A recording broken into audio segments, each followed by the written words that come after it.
It's going to be a gentle mix here. Kenny, this is actually your mic right here. Can I alter it a little bit so I can at least let this thing sit down a little bit? There you go. Oh, no, that's fine. Let me turn you the other way.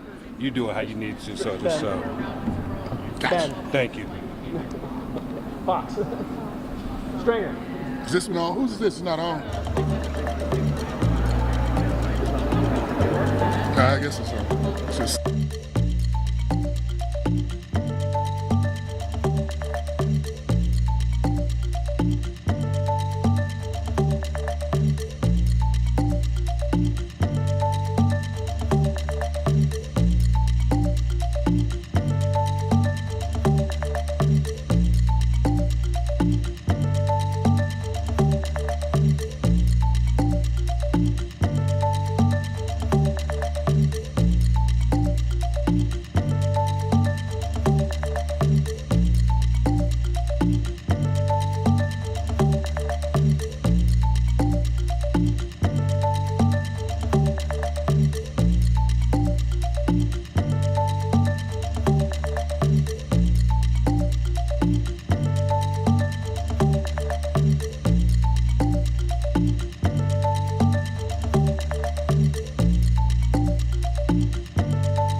Everybody. Thank you all for being here today. Good morning.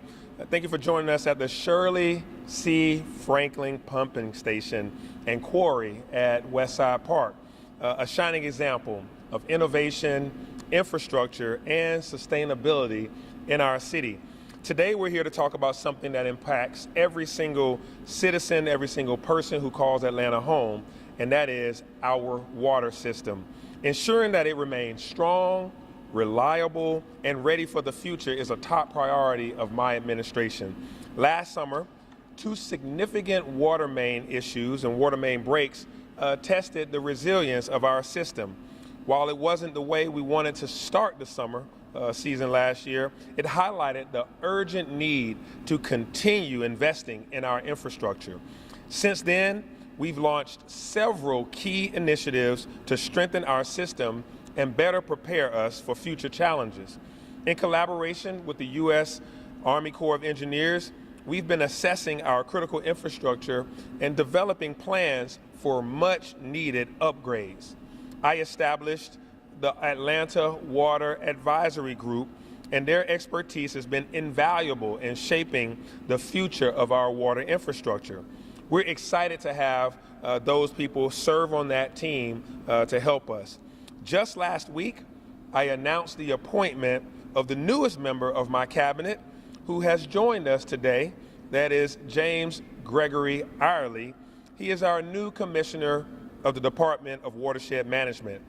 Gregory's decades of experience leading major water utilities in the city of Houston will play a pivotal role in implementing our vision for a modern and efficient water system. We're thrilled to have him here today to share this vision for the department and the future. We are committed to a multi-billion-dollar, 20-plus year investment in upgrading our drinking water infrastructure, one of the largest projects of its kind in the nation. The long-term investment underscores our dedication to providing clean, reliable water for generations to come. A critical part of our water system is wastewater treatment, and that occurs mostly at the R.M. Clayton Water Reclamation Center. That plays a central part in that effort. As the largest of Atlanta's 4 wastewater treatment facilities, R.M. Clayton is essential to protecting water quality in the Chattahoochee River and ensuring that long-term sustainability of our city's water infrastructure. The City of Atlanta and the Department of Watershed Management remain fully committed to ensuring compliance with the Georgia Environmental Protection Division, EPD, the permitted regulations there. And the city is well positioned to do just that. Last April, we presented our plans to the EPD to improve R.M. Clayton's performance, and many of those improvements are already in place since that time. Building on that progress, we have strengthened facility operations through critical maintenance and enhanced our treatment processes. We're also conducting a comprehensive odor study to ensure that our improvements not only meet the environmental standards, but it also enhances the quality of life for nearby neighbors to that plant. Recent EPD and EPA inspections confirm major improvements, and we remain focused on completing additional repairs outlined in our corrective action plan, which are currently underway. The work we're doing today is not just about infrastructure, it's about being responsible stewards of the environment and ensuring that we leave behind a clean, sustainable water system for future generations to come.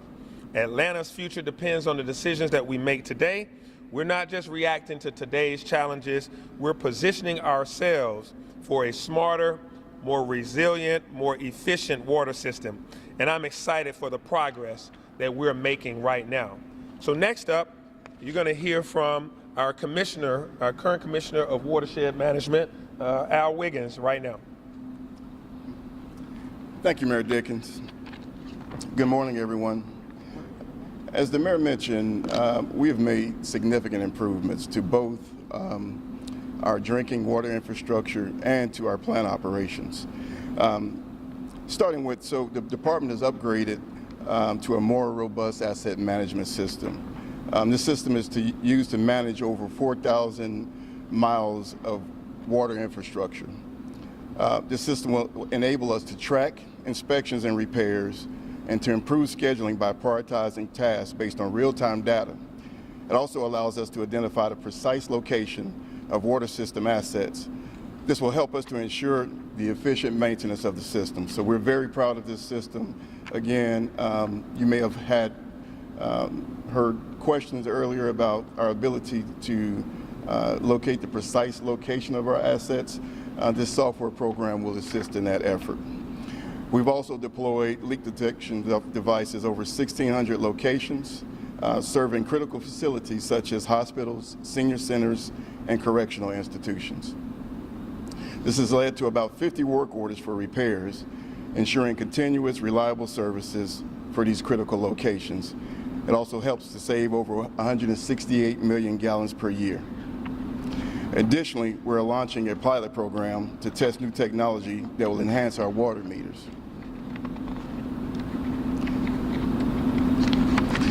This will allow for real-time water consumption, data collection, and early leak detection, further improving service efficiency.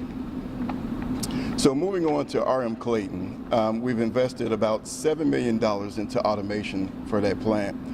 $4 million of that investment was proposed as legislation last night to the council in the form of software upgrades. Again, this will help us to detect early issues with the plant, will help to remove redundancies. It will also help us to operate the plant in an autonomous way. Previously, portions of the plant had to be operated manually by staff. This system will allow us to automate the plant again. So the entire plant is operating properly, both our filtration systems, our chemical treatment systems. The plant is in a great state right now. Since last March, when we implemented our corrective action plan, the city has invested about $15 million in RM Clayton. That's just the initial investment in the plant. Further investments are underway, but we're off to a great start. And again, the plant is operating well. So several mobile devices were used to assist with plant functions. All of the devices have been taken offline. Back in March, we had to use several mobile clarifiers to operate the plant and several other external devices. As we speak, those devices are being placed on a truck and removed, and the plant is now able to operate under its own power. Thank you. And next, I will hand it over to our Chief Strategy Officer, Peter Amon. Good morning. Thank you. Atlanta's critical efforts to renew and replace our drinking water infrastructure are a major undertaking. As the mayor said, costing approximately a couple $2 billion and taking a couple decades.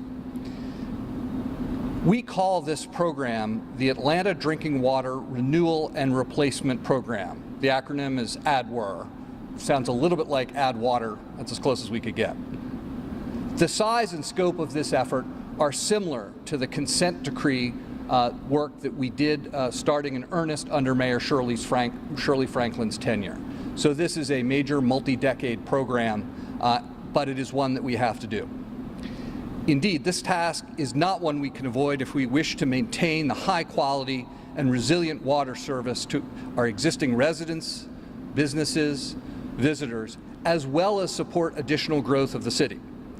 This large and complex program will require several steps, including both fully assessing our above and below ground assets, prioritizing needed improvements based on risk and impact and condition, dividing projects into phases, informing the public and getting their input, planning construction to minimize disruption, acquiring the funding, obviously the construction phase, measuring and monitoring progress. We are replacing ultimately hundreds and hundreds of miles of pipe which currently run underground in Atlanta and under our streets primarily. Given the complexity of this work, the mayor created a blue ribbon panel, the Atlanta Water Advisory Group, the acronym being AWAG. This group is chaired by former Mayor Shirley Franklin and includes some of the best experts in the world on this topic. We can make the member list available to you. It's also online. The role of this group is to support the mayor, the chief operating officer, the Department of Watershed Management commissioner, with informal advice and counsel on how to undertake this significant undertaking. So they're going to, and have been in fact, giving us advice around how to organize the effort, how to accomplish the technical tasks of the topic, including pipe and valve assessment, prioritization, costing, execution, tracking, customer service, and so forth. Importantly, they're also helping us think through how to engage the public, because this is a big undertaking. And finally, that group is helping us understand how we can set this project up for success over 20 years, which will correspond to multiple mayoral administrations and probably multiple changes in city council members. And unlike the sewer consent decree work, we do not have, happily, a federal judge and a federal consent order forcing us to meet all these deadlines. So this project and program, while similar in scale, will be on the shoulders of the government and citizens of Atlanta to complete over the next couple decades. With that, I just wanted to thank the Atlanta Water Advisory Group members and Mayor Shirley Franklin, and I'll turn it back over to Mayor Dickens. Thank you. All right. Well, Well, thank you all for that introduction of why we're here and all of the hard work that has gone in since last summer after the water main breaks and after issues at the R.M. Clayton plant. These are 100-year-old issues in the making. We're digging pipes underground, out of the ground, that have broken, that are 100-year plus in age. And so this is a time just right now for us to resolve long-standing issues to prepare us for the future. And to do that, we have a dynamic team in place. A team has gotten us out of the critical challenges of 2024 and starting in 2025. And this team that you've seen behind me has been doing great work with our Atlanta Water Advisory Group, as well as the men and women of the Department of Watershed Management. We've been searching high and low across the country for a dynamic leader, one that has the experience, one that understands water systems through and through. And we came upon an individual that I'm going to introduce to you now, who has been in charge of the largest municipal-run water infrastructure system in the nation at the city of Houston. Their director is now our director, our commissioner, and that is the forthcoming gentleman to the stage is going to be James Gregory Ireland. James, welcome. Good morning. My first time in Atlanta is when my uncle picked me up when I was 18 years old from Fort Gordon in Augusta, Georgia, and brought me home to his house for Christmas. And I can remember driving into Atlanta at night, and it was the biggest city I'd ever seen. It was all lit up. And that was my first impression of Atlanta with my uncle. And in Texas, there's a saying that whiskey's for drinking and water's for fighting. And that is the importance of water.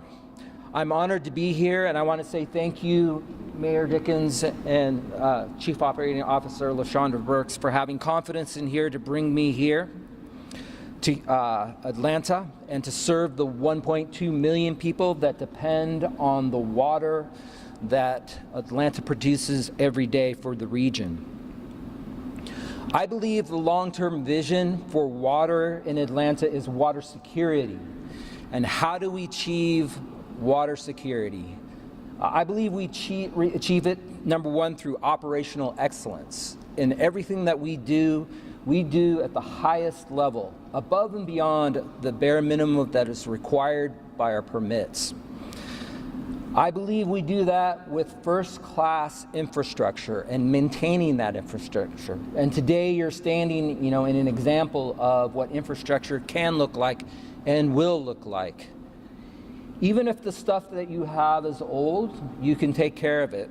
No different than a classic car. I believe that we need to focus on water supply, developing alternative water supplies for Atlanta to sustain growth into the future. I believe we need to invest in water reuse. Every gallon of water that we reuse is one less gallon of water we need.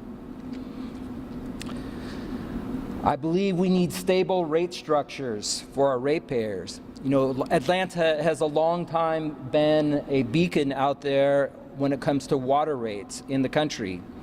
In some ways, Atlanta was ahead. Other large metro systems like Atlanta, their rates are going up and up and up at much faster rates. They're just now coming to grips with what their infrastructure issues are. Atlanta knows what its infrastructure issues are. I believe we achieve all of this through increased transparency and trust. We need to talk about what our issues are. It's not a problem that only the city of Atlanta can solve. It's a problem that we're all a part of. Water's for everybody. Water is the critical path. Without water, there is no wastewater. Water's mentioned over 2,000 times in the Bible. That is the importance of water. While it's debatable that whiskey is for drinking, it's not my drink of choice. Water is worth fighting for. Our future is worth fighting for, and without water, we can't achieve it. When we don't have water, our entire focus is on water until we get it. Just go back to last summer when we had the water outage in the downtown area. What was our focus? It was all about water. As I reached the twilight of my career and we were coming in this morning, I'm thinking back to when I was 18 years old in the car with my uncle coming through Atlanta. It was my first time being away from home. Now Atlanta will be my home. So with that, I'll turn it back over to you, man. Thank you for that, Greg. So it's James Gregory. So sometimes I say James, sometimes it's Gregory, but that's his Gregory is his preferred name. So thank you for that, and I will have to remember what whiskey is for and what water is for. That's as you see here, we have a team in place that's going to continue to lead us forward, along with the hundreds of men and women that work for the Department of Watershed Management, plus our groups like the Atlanta Water Advisory Group, and plus my senior leadership team guided by COO LaShondra Burks. So he starts at the beginning of April, but we thought it wise to come here today to get everybody on the right page, on the right note, that this is how we're kicking things off, and we are going to make sure that we deliver world-class water to everybody in the city of Atlanta and beyond. Thank you, and I'll take questions. Mayor, share a little bit about the funding. We know similar cities have faced this issue. This isn't something that's synonymous with Atlanta. How does the city prepare to be able to fund something like this? I know we have the initiative, the advisory group. Can you all share specifics about how you guys plan to present this to taxpayers? Because we know this is not something that can get passed easily. What would this look like? Any specifics you can share?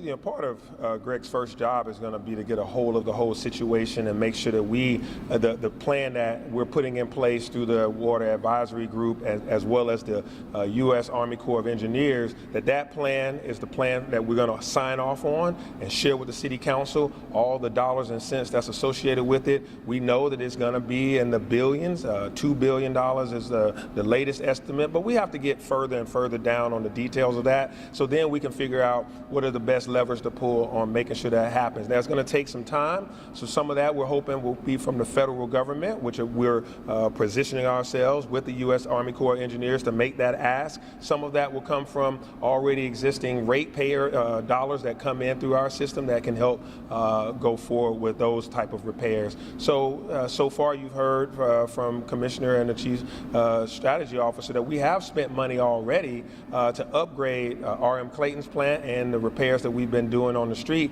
and it hasn't required us adding more expense to the ratepayer or to the taxpayer. So some of this we'll be able to achieve with internal operations, and some of this we're going to have to go the hard way of getting federal dollars. I know last summer one of the big challenges was figuring out how long the pipes are, where those pipes are.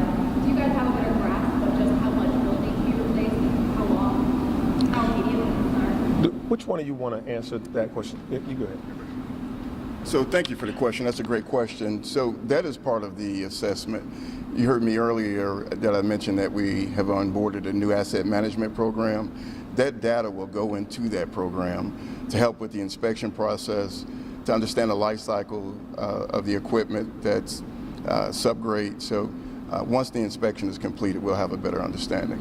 You mentioned I'm sorry? Is there a timeline for when that? Yeah, so that's about 12 months away. So again, that work is being performed by the Army Corps of Engineers, and that project is going to take approximately 12 months. last year you mentioned you all were using AI technology to sort of develop this. Can you talk a bit more about the specifics of that, including how is that helping you all kind of determine who you're Yeah. So you heard me earlier, I mentioned that we deployed leak detection devices. And the devices use an AI technology software program that does help with the form of predictive analytics that will help us to somewhat predict where the next leak will take place. But more importantly, it shows the progression of the leak. So if a leak shows a lower intensity leak, we understand that we have a little bit more time to replace that leak. But that work has been focused on our critical infrastructure that serve our critical sites, as I mentioned earlier, hospitals, correctional institutions, and senior facilities. Any about 50 work orders were generated from this project. Again, this is isolated to this critical infrastructure zone that we created.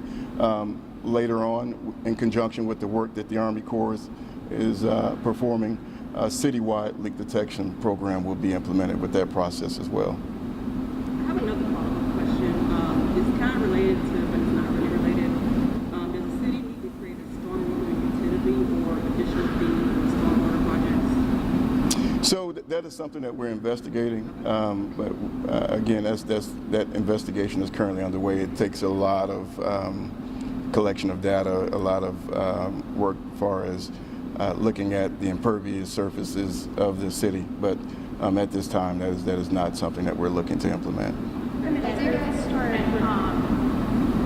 you guys start replacing the older assets, you mentioned they're underground, we're finding the locations of all them. Is there a plan for handling any disruption going forward? Because I imagine, it's going to be a lot of digging under the road. Yeah. Yeah, so that's another great question. Typically, as we are replacing critical infrastructure, it's done during off-peak hours. And if that work has to be done during that time, of course the work will be performed, but our goal is to make sure that the work is done with minimal interruption and we leave the smallest footprint as possible as the work is being done.